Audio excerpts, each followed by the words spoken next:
Transfer show. Dharmesh Sheth and James Savundra are here to take us through the day's top stories, and there are loads of them. And once again, strikers are dominating the agenda. So much to get into. Let's start with Benjamin SESKO. Dharmesh, what do we know? Yeah, I mean, this one looks like it's developing now.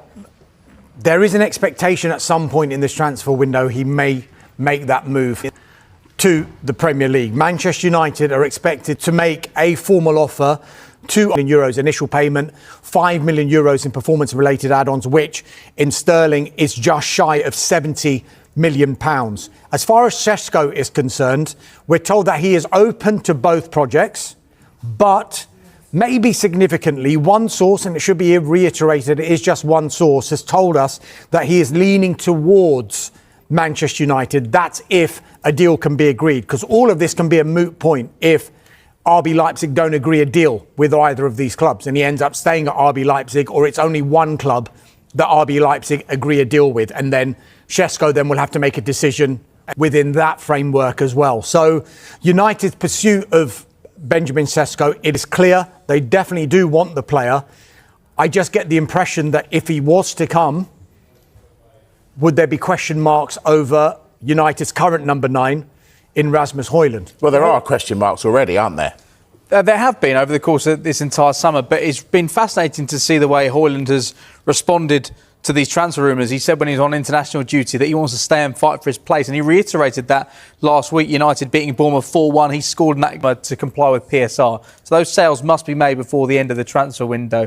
And if United sign Benjamin SESKO, you can understand why there will be issues for Rasmus Højlund, because United aren't in Europe next season. There's going to be far less game time for Manchester United to field players. And there is potentially some similarities if United do look to sign SESKO in this transfer window compared to what they did 2 years ago with Rasmus Højlund. You'd argue that Benjamin SESKO is maybe slightly further ahead in his development, having played it in the Champions League. He scored 13 goals last season. And this graphic here compares the two players in the season before they joined Manchester United. If this is the case with Benjamin SESKO, you can see United spent £72 million on a very young player who scored just 9 goals in Serie A for Atlanta the season before he joined Manchester United. Sadly for Rasmus Højlund, last season he scored 4 Premier League goals in 32 appearances. He's been dealt a very tough hand. Circumstances haven't been kind for him.